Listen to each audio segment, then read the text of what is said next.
Wih, Pi Amanillah. Yang biasa aku naik.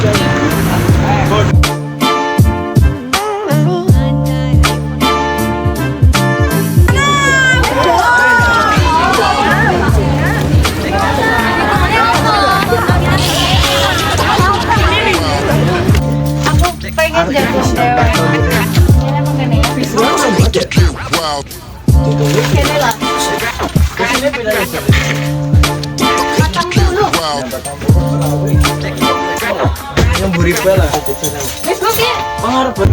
Subhanalladzi sakhkhara lana hadza wa ma kunna lahu muqrinin wa inna ila rabbina lamunqalibun. Rabbana taqabbal minna du'ana innaka antas sami'ud du'a wa tub alaina innaka antat tawwabur rahim. Rabbana atina fid dunya hasanah wa fil akhirati hasanah wa qina adzabannar wa akhiru da'wana alhamdulillahi rabbil alamin. Amin ya Allah ya rabbal alamin.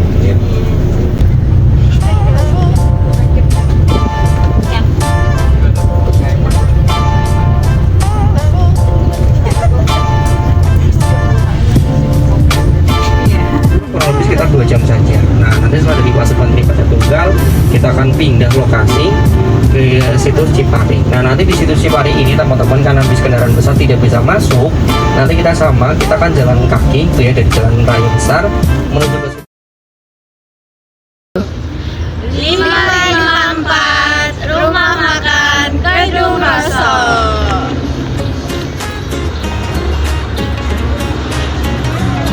Kualitasnya loh.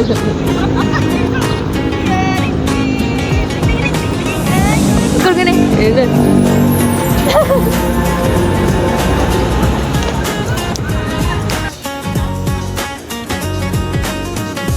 Windows down, the breeze in our hair, laughing loud, no one used to care. Every mile feels lighter with you, colors brighter, sky so blue. On this road, I feel so free. Every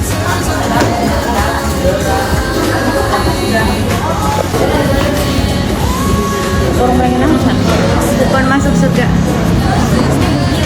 Oh iya, bisa juga. Ini tasnya nopis, ya Allah. Dia berapa, Pak? Ayam. Makan ini, gurih. Ya, gede ya, Mama. Nyokjet. Apa nyokjet ini? Iya, iya. stories shared and secrets told. Every song we sing on the way makes the moment forever stay.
Ikutin dulu ke sana ya.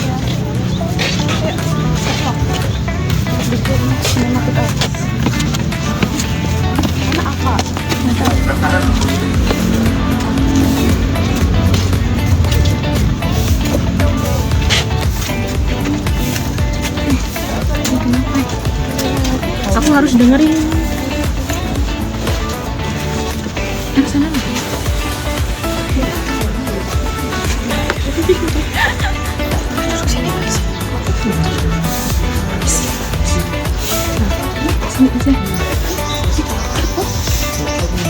Harus duduk yuk.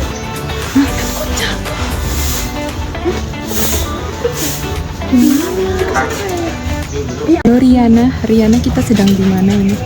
Kita sedang akan mendengarkan penjelasan dari Bapak pemandunya, Bapak Abdi Dalem tentang keraton ini. Kita sekarang sedang duduk di balai pertemuan dengan nuansa lantai yang masih jadul, teman-teman.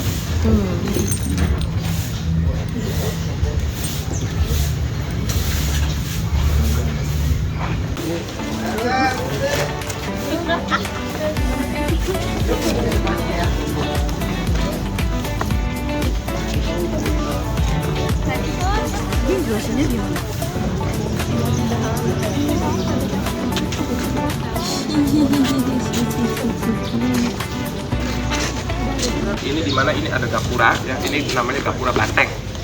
Kalau di sebelah sana kita masuk itu namanya gapura adi. Adi itu artinya kuat ya, sesuai namanya itu sudah 500 tahun belum pernah diganti, masih asli. Kalau ini sudah pernah runtuh lalu ditumpuk kembali, tapi numpuknya pakai bata yang dulu. Nah ini dinamakan gapura banteng, bukannya gapuranya itu sifatnya kayak banteng kuat ya, tapi untuk melambangkan bahwa aparatur negara itu kuat seperti banteng. Jadi tidak boleh mudah disuap dan kemudian harus tegas. Makanya di sini ada simbol banteng ya. Nah ini ada rekan mahasiswa, ini yang namanya simbol hewan itu oleh orang tua kita dulu itu dijadikan falsafah begitu ya, seperti banteng. Sampai sekarang juga banteng juga bisa dijadikan simbol dalam Pancasila, umpamanya dalam sila keempat ya. Makanya di situ ada relief banteng tuh. Itu barangkali mau lihat, mangga silahkan, itu ada relief bantengnya. Di sebelah sana juga ada.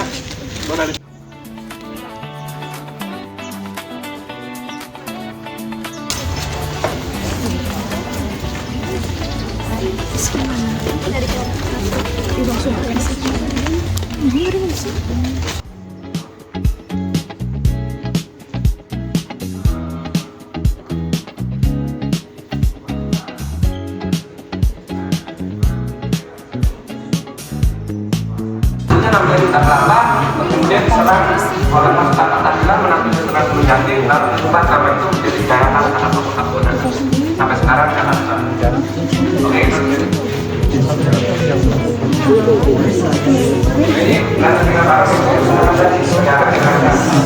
Nah, ini mengandung 13 jabatan wilayah dari sekian itu rasanya udah di sini. Pak, sama sudah pernah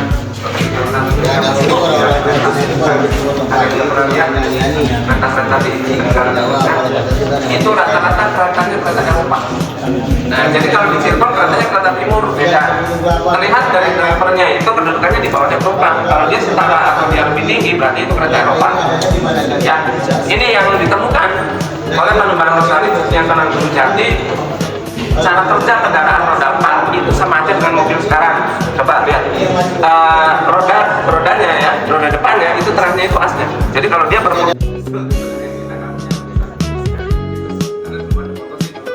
ini saking kuatnya, sakingnya kayu laban sampai kompornya.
jalan kaki guys.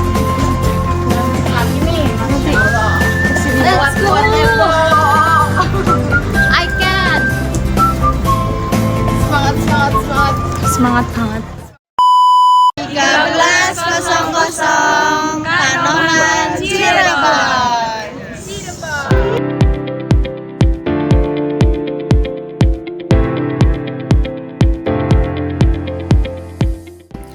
Halo semuanya, kali ini kita sudah sampai di Keraton Kanoman.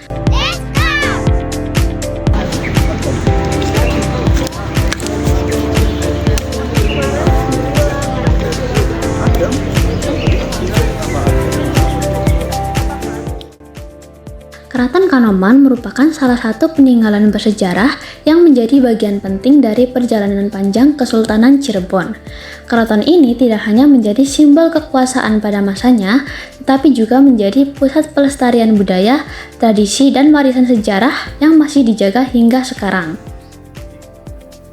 Ketika berbicara tentang Keraton Kanoman, kita tidak bisa memisahkan dari sejarah perkembangan Cirebon sebagai salah satu pusat perdagangan, kebudayaan, dan penyebaran Islam di pesisir utara Jawa.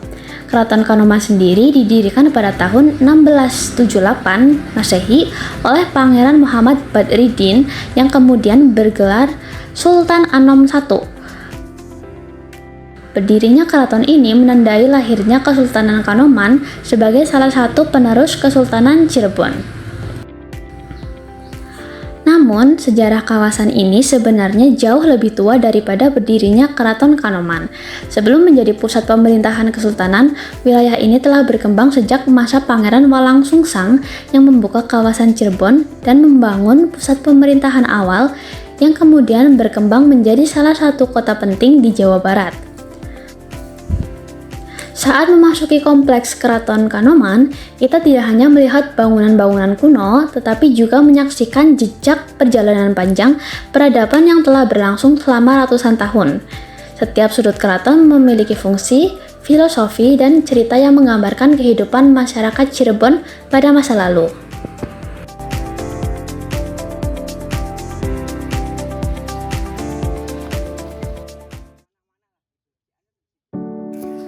Selanjutnya, kita sudah memasuki kawasan Lemah Dhuwur. Lemah Dhuwur berarti tanah yang lebih tinggi. Sesuai namanya, kawasan ini memang berada pada posisi yang lebih tinggi dibandingkan area di sekitarnya.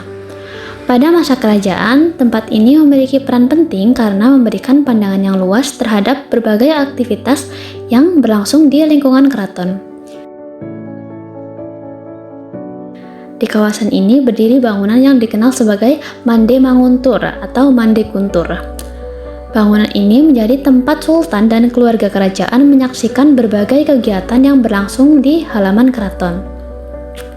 Dari tempat inilah keluarga kerajaan menikmati pertunjukan gamelan, kesenian tradisional, hingga berbagai upacara penting di kerajaan.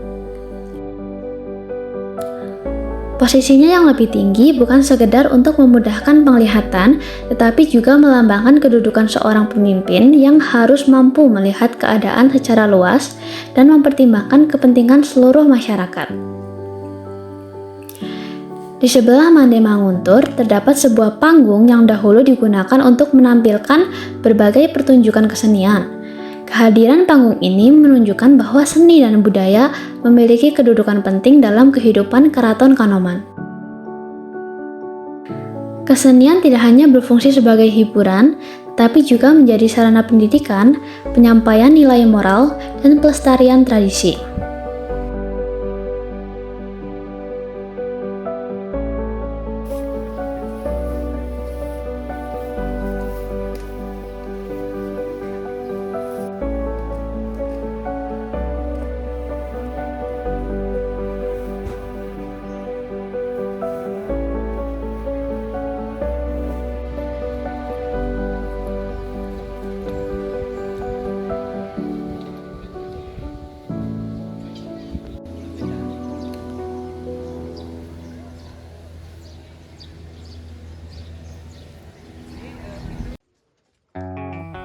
Tidak jauh dari Lemah Dhuwur, terdapat dua bangunan penting yaitu Pancaniti dan Pancaratna. Pancaniti digunakan sebagai tempat mengawasi jalannya pemerintahan. Dari tempat ini, berbagai kegiatan yang berlangsung di lingkungan keraton dapat dipantau. Keberadaannya mencerminkan pentingnya pengawasan dan tanggung jawab dalam menjalankan pemerintah kerajaan. Sementara itu, Pancaratna berfungsi sebagai tempat berkumpul para tamu, pejabat, dan pembesar kerajaan sebelum mengikuti kegiatan resmi di lingkungan keraton. Bangunan ini menjadi ruang pertemuan yang menghubungkan pihak kerajaan dengan para tamu yang datang dari berbagai daerah.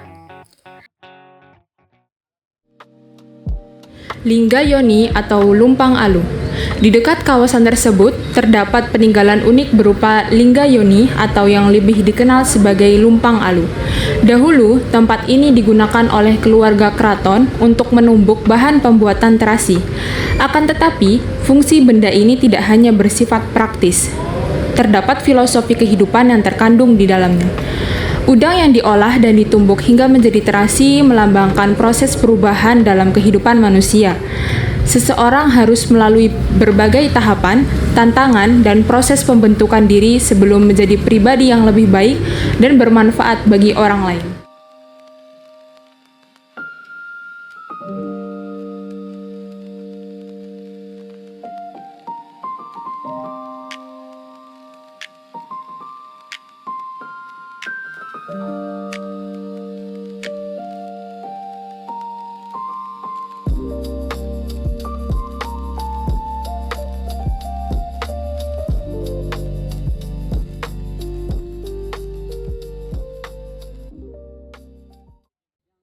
Perjalanan kemudian berlanjut menuju Lawang Sebelawong, salah satu gerbang paling ikonik di Keraton Kanoman.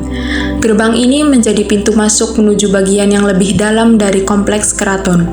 Bentuknya yang megah menunjukkan pentingnya bangunan ini dalam tata ruang kerajaan. Lawang Sebelawong memiliki nilai simbolis yang tinggi. Pada masa lalu, gerbang ini hanya dibuka pada waktu-waktu tertentu yang dianggap penting dan sakral. Keberadaannya menjadi penanda peralihan dari area luar menuju lingkungan inti keraton. Bapak, ini mau naik rem.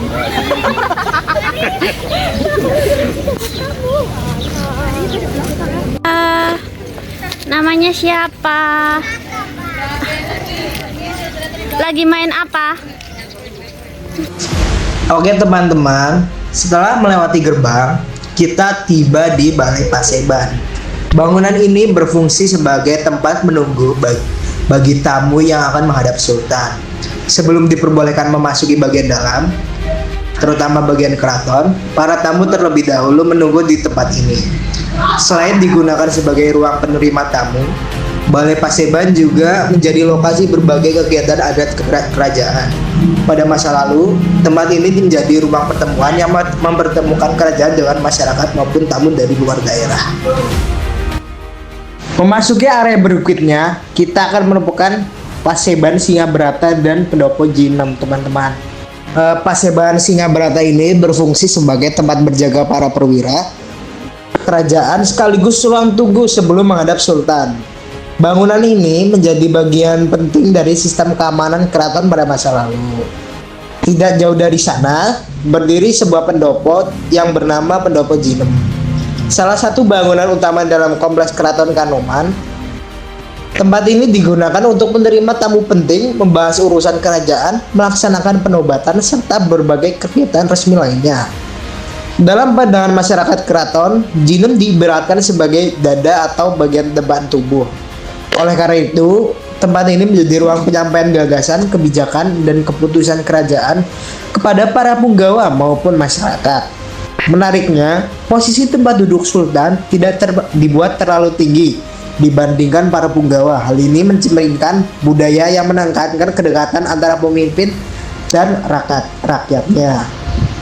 Kalau dalam cerita Bapak digambarkan Kaisar Hongbi itu ingin menguji kehebatan Sunan Gunung Jati, apakah putrinya itu hamil atau tidak. Kemudian dikasih bokor, suruh nebak hamil apa enggak. Sunan Gunung Jati hamil, gitu bilang. Nah, si Raja Hongbi ini ketawa karena ternyata dia bukan orang sakti, gitu. Gampang dibohongin. Masuk kamar dilihat ternyata beneran hamil. Nah itu kalau cerita-cerita apa gitu ya. Ini baik ikhlas tuh senyum.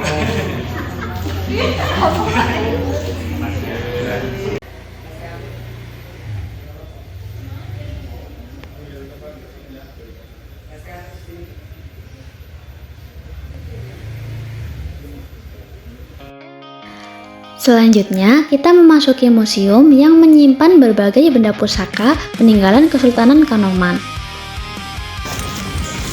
Ini bangunan baru Pak? Ini baru ini. Ini untuk latihan hari gamelan ini. Sekarang ini sudah kita lagi.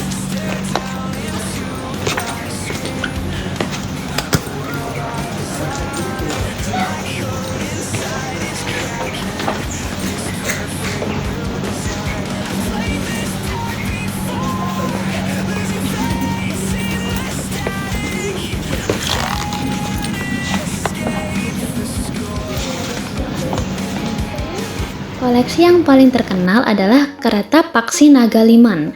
Kereta ini memiliki bentuk yang sangat unik karena merupakan perpaduan antara burung, naga, dan gajah. Perpaduan tersebut mencerminkan akulturasi budaya yang berkembang di Cirebon, mulai dari pengaruh Islam, Tiongkok, hingga India.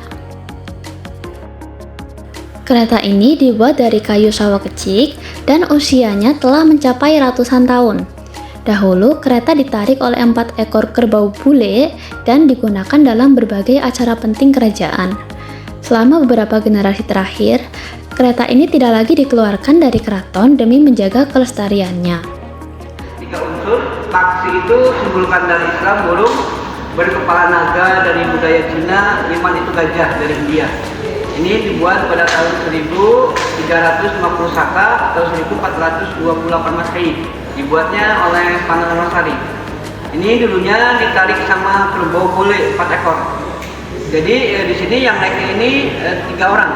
Di depan kusir di sini, di tengahnya raja atau sultan, di belakangnya mayungi raja. Ini kayunya kayu sawo kecil. Selain Paksi Naga Liman, terdapat pula kereta Jempana yang digunakan oleh permaisuri kerajaan. Kereta ini dihiasi motif megamendung dan wadasan yang menjadi ciri khas seni Cirebon. Di museum juga terdapat replika kereta yang dibuat pada tahun 1997 untuk keperluan festival budaya. Replika tersebut digunakan dalam berbagai kegiatan sehingga kereta pusaka asli tetap terjaga dengan baik.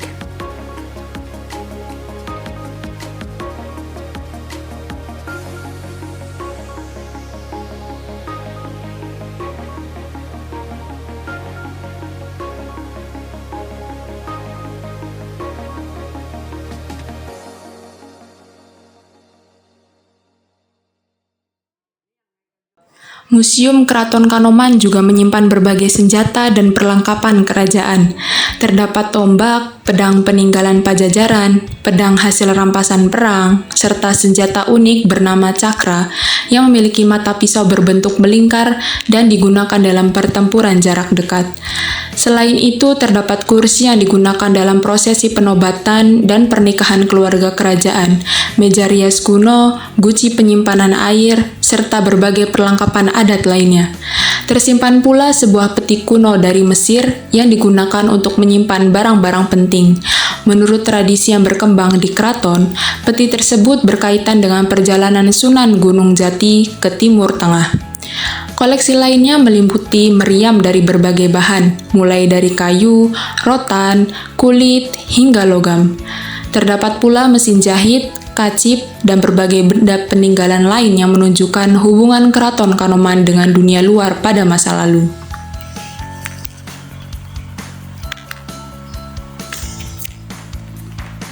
Pedang dari POC Rampasan. Sama kelapa jenggi. Kelapa jenggi ini kelapanya untuk penawar racun dulunya. Jadi ini tempurungnya. Jadi isinya kelapanya, airnya sama tepesnya itu sekitar beratnya sekitar 18 kilo. Lalu pada bagian lain yang tidak kalah menarik dari koleksi topeng khas Cirebon, Antara lain, dari setiap topeng memiliki karakter dan maknanya tersendiri, teman-teman. Ada topeng yang melambangkan kepolosan masa kanak-kanak, kedewasaan, kebijaksanaan, hingga sifat manusia yang penuh ambisi. Melalui kesenian topeng, masyarakat Cirebon menyampaikan berbagai pesan moral dan nilai kehidupan kepada generasi berikutnya. Di lingkungan keraton juga terdapat seperangkat gamelan sebagian digunakan untuk kegiatan budaya sehari-hari, sedangkan seperangkat gamelan lainnya hanya dimainkan dalam upacara-upacara tertentu yang bersifat khusus dan sakral.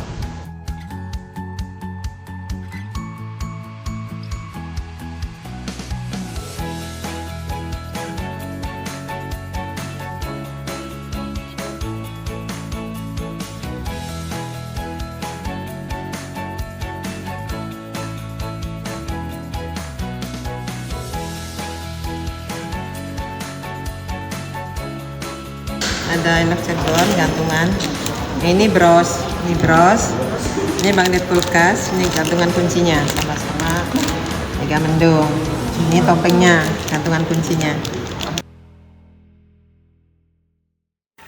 Perjalanan kita berakhir di kawasan Pondok Jinem, salah satu bagian yang memiliki nilai sejarah sangat penting. Kawasan ini dipercaya sebagai bagian dari pusat pemerintahan awal yang dibangun oleh Pangeran Walang Sungsang ketika membuka wilayah Cirebon. Dari sinilah perkembangan Cirebon sebagai pusat pemerintahan, kebudayaan, dan penyebaran Islam dimulai. Di area ini terdapat Mande Mastaka, tempat pengangkatan atau penobatan raja. Terdapat pula ruang bernama Purba Yaksa yang menjadi bagian penting dalam aktivitas kerajaan pada masa lalu.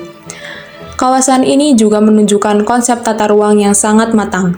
Posisi pusat pemerintahan, halaman terbuka, dan bangunan pendukung dirancang sedemikian rupa sehingga memudahkan jalannya pemerintahan sekaligus menjaga hubungan dengan masyarakat. Filosofi yang banyak ditemukan di kawasan ini adalah insan kamil, yaitu manusia yang mampu menyeimbangkan agama, tata krama, dan kehidupan bernegara. Nilai tersebut tercermin dalam berbagai ornamen, ukiran, dan simbol yang menghiasi bangunan Keraton Kanoman.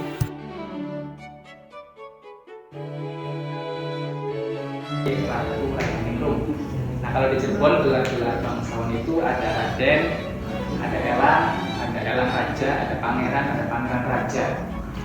Ya, jadi gelar-gelar semacam itu menjadi salah satu ciri keturunan dari keturunan Sunan Gunung Jati, baik dari Sultan Kanoman maupun Sultan Hasuan. Nah, tempat yang sekarang kita ada di sini ini merupakan Yang terakhir, Keraton Kanoman bukan sekedar bangunan bersejarah, melainkan sebuah ruang yang menyimpan jejak panjang perjalanan Cirebon selama berabad-abad. Setiap bangunan, pusaka, dan simbol yang ada di dalamnya menggambarkan bagaimana masyarakat Cirebon membangun peradaban yang memadukan unsur budaya, pemerintahan, kesenian, dan spiritualitas. Melalui kunjungan ini, kita dapat memahami bahwa sejarah bukan hanya tentang masa lalu, tapi juga tentang warisan yang terus hidup dan dijaga hingga sekarang. Semoga Keraton Kanoman tetap lestari sebagai salah satu peninggalan budaya yang menjadi kebanggaan masyarakat Cirebon dan Indonesia. Terima kasih telah mengikuti perjalanan ini. Sampai jumpa pada penjelajahan sejarah berikutnya.